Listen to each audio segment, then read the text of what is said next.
All right, let's get right into this huge clash at the Gabba. The Brisbane Heat taking on the Adelaide Strikers. Now, this isn't just any old game, no. This one really boils down to one massive make-or-break question. On one hand, you have the Brisbane Heat, who look absolutely unstoppable with the bat, genuinely one of the best lineups in the entire competition. But, and this is the real kicker, their bowling attack is just a shadow of what it used to be. It's the classic story, incredible firepower versus some serious fragility. And the place where this all goes down, the Gabba itself, is what's going to decide the winner. This ground has a personality, you know? It doesn't just host games. It pretty much dictates them. That massive imbalance we just mentioned, this pitch is going to be the final judge. Okay, before we dive deep into the data, let's just quickly run through the likely squads. On your left, you've got the Brisbane Heat, with Xavier Bartlett at the helm. And on the right, the Adelaide Strikers, led by Matt Short. Just want to be clear, this preview isn't based on hype or gut feelings. It's all about what the numbers tell us about these players on this ground. So, let's start with the stage for this fight, because if you don't understand the Gabba, you really can't understand who has the upper hand here. First things first, let's bust a common myth. A lot of people think you have to chase it to Gabba to win. Well, the data says otherwise. Over the last 5 years, teams chasing have only won about 46% of the time. This is not a win-the-toss, bowl-first kind of ground. Defending a total is a very, very viable path to victory. And this right here is the golden rule of the Gabba. It sums up everything. That famous bounce and carry means, yeah, good batters can score runs, but it's the high-quality bowlers who can really make this pitch sing, and they're the ones who control the game. Just keep that one thought in your head as we break down these two teams. All right, let's talk about the home side, the Brisbane Heat. They're such a fascinating team this year because their strengths and weaknesses are just so extreme. They're what you'd call a genuinely lopsided threat. I mean, just look at these numbers. Their batting is just on another level. They kick off with a strike rate of nearly 150 in the power play, keep their foot on the gas at 156 in the middle, and then they just explode to over 182 at the death. It's complete phase-by-phase destruction. But, and it's a huge but, here's the catch. The bowlers who used to defend these massive totals, they're gone. Michael Neser's with the Aussie Test squad, Spencer Johnson's injured, Paul Walter wasn't retained, and these weren't just guys filling in spots. These were their power play killers and their death-over specialists. And the result? Well, it's pretty brutal. The Heat's team economy rate is a massive 11.03. Now compare that to the Strikers' much tidier 8.38. That's not a small gap, my friends. That's a chasm. It just screams that the Heat are struggling to keep the runs down.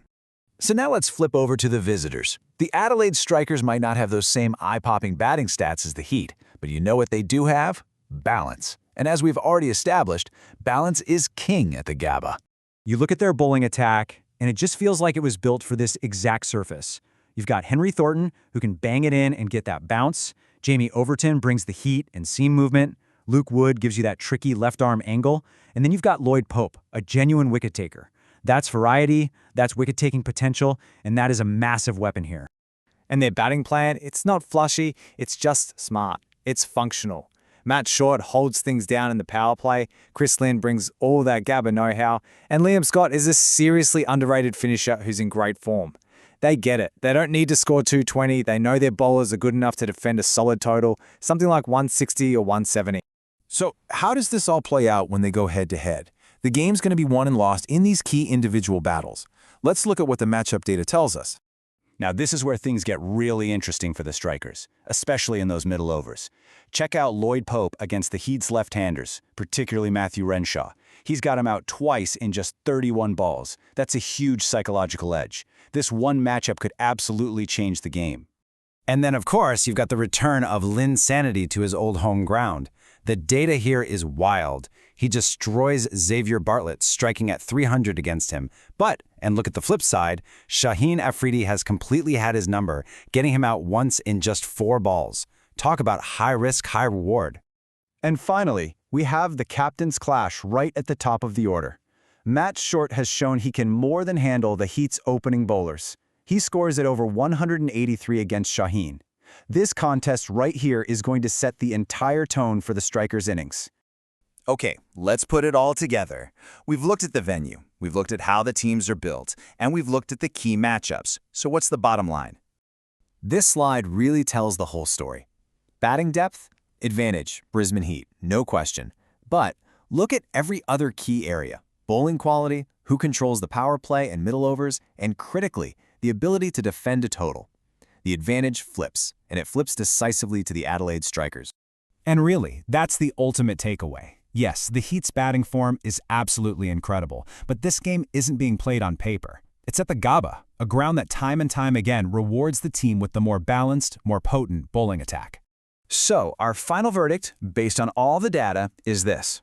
The Adelaide Strikers have the higher probability of winning this match.